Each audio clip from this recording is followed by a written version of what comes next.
Operation सिंदूर के बाद ceasefire को लेकर के देश में इस वक्त राजनीति चरम पर है। कांग्रेस प्रधानमंत्री नरेंद्र मोदी पर लगातार हमला कर रही है और 1971 के युद्ध को याद करते हुए पूर्व प्रधानमंत्री इंदिरा गांधी के फैसलों से उनकी तुलना कर रही है। मामले पर बीजेपी के सांसद निशिकांत दुबे लगातार कांग्रेस को निशाने पर ले रहे हैं। ताजा घटनाक्रम में उन्होंने एक बार फिर से इंदिरा गांधी के एक फैसले को लेकर के बड़ा सवाल खड़ा किया है और सीधे तौर पर कांग्रेस पार्टी पर बड़ा हमला बोला है और ये बताया कि कैसे 1971 पाकिस्तान और इंडिया के वॉर की वजह से जो नायक रहे हैं सैम मानेकशॉ, उनकी लोकप्रियता से इंदिरा गांधी इस कदर घबरा गई थी कि उन्हें सत्ता जाने का डर भी सताने लगा था। और बीजेपी के नेता अमित मालवीय ने भारत के पूर्व प्रधानमंत्री राजीव गांधी और पाकिस्तान की पूर्व प्रधानमंत्री बेनजीर भुट्टो के बीच जो परमाणु हथियारों को लेकर के समझौता हुआ था, इसके बारे में बड़ा खुलासा करते हुए ये बताया कि हमेशा से ही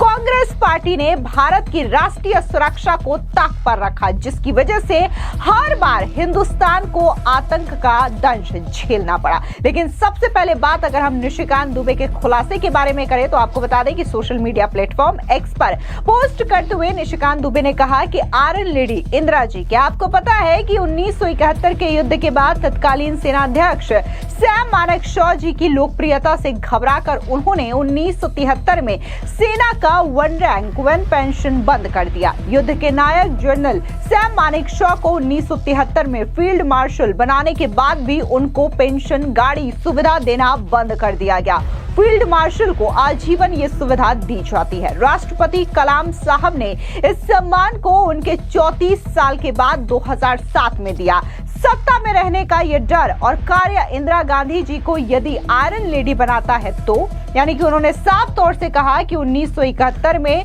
जब सैम मानेकशॉ ने एक बड़ी भूमिका निभाई थी और भारत की सेना को इस तरीके से तैयार किया कि न सिर्फ भारतीय सेना ने पाकिस्तान के छक्के छुड़ाए, 93,000 सैनिकों को बंधक बनाया, बल्कि पाकिस्तान के 2 टुकड़े करके आज का बांग्लादेश बना दिया। जिस तरीके से सैम मानेकशॉ की लोकप्रियता बढ़ती जा रही थी, न सिर्फ वो सेना में बल्कि देश की जनता में भी उनकी पॉपुलैरिटी काफी ज्यादा हद तक देखने को मिली। तो निशिकांत दुबे का यह कहना है कि इंदिरा गांधी उनकी लोकप्रियता की वजह से घबरा गई थी और उन्हें यह डर सता रहा था कि कहीं उनकी सत्ता न चली जाए, क्योंकि लगातार कांग्रेस पार्टी जो है वो 1971 के युद्ध का क्रेडिट कहीं ना कहीं इंदिरा गांधी को देती हुई ही नजर आ रही है।